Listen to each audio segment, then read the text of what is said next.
Hello guys, welcome back to another video. Today I'm gonna talk about learning how to learn, and before we get into any of the tips, I just want to go over some facts about the brain so you have a better understanding of how your brain works and how you can leverage that in order to learn better.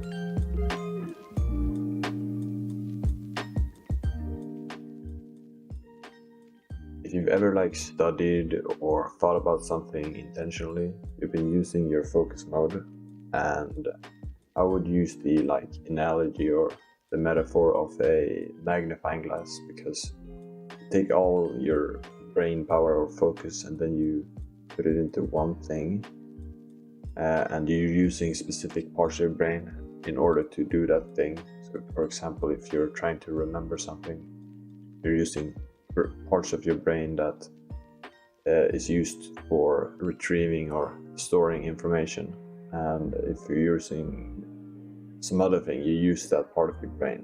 But the thing is that you're just using specific parts of your brain in order to focus on that one thing.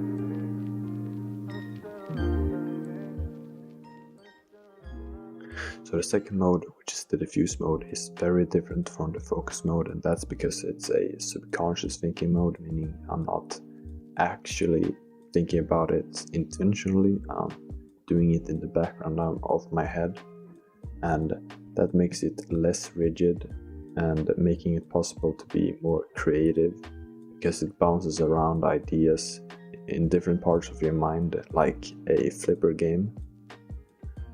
So you could get more creative solutions and all that stuff.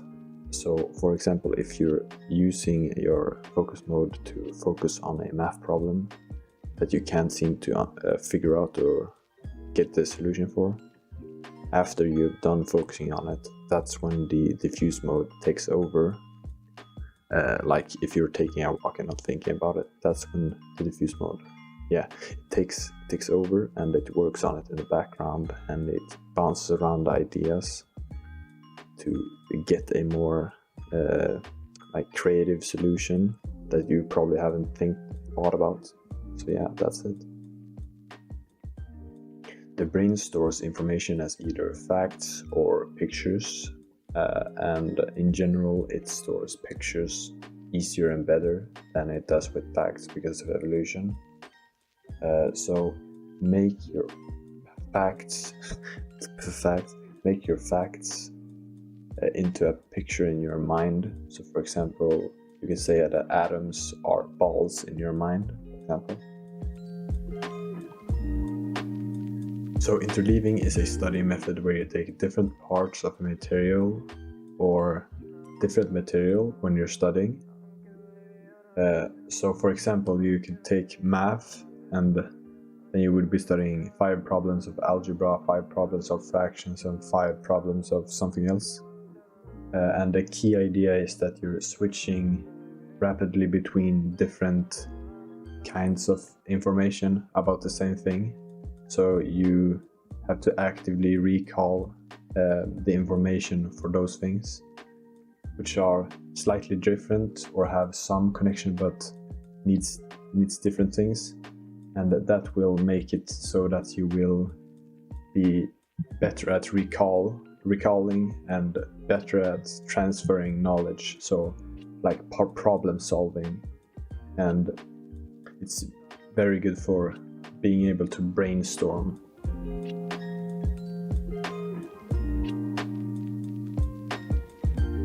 So the first tip is that you should change your setting, like where you're studying. So for example, if you're always studying in your room, you probably want to study like in your sofa or outside or any other place, because it trains your brain to be comfortable picking up information or taking information from your brain and out, so you can remember it in different places. And the other tip is that you should practice remembering. Practice to take the information that you already read or learned and try to remember it again.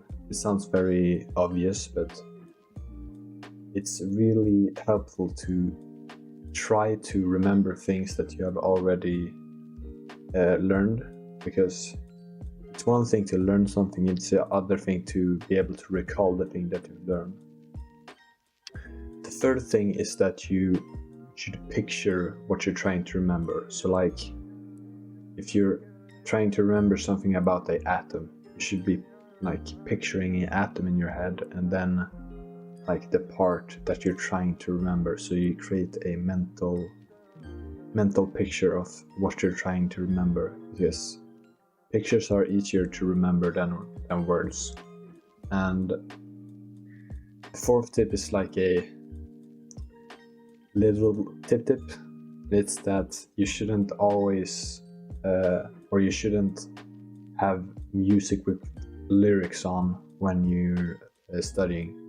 I like to have like music on, but don't have lyrics, because it has been shown by scientists that when you have lyrics, it will distract your mind at least a little bit away from studying, and that's not where you want to be. You want to be fully focused in your studies. So the last one is a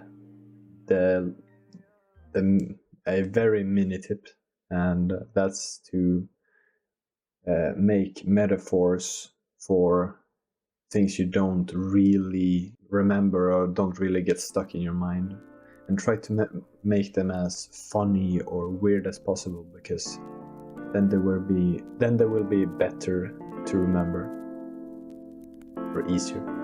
Hope you guys learned anything from this, and see you guys in the next video.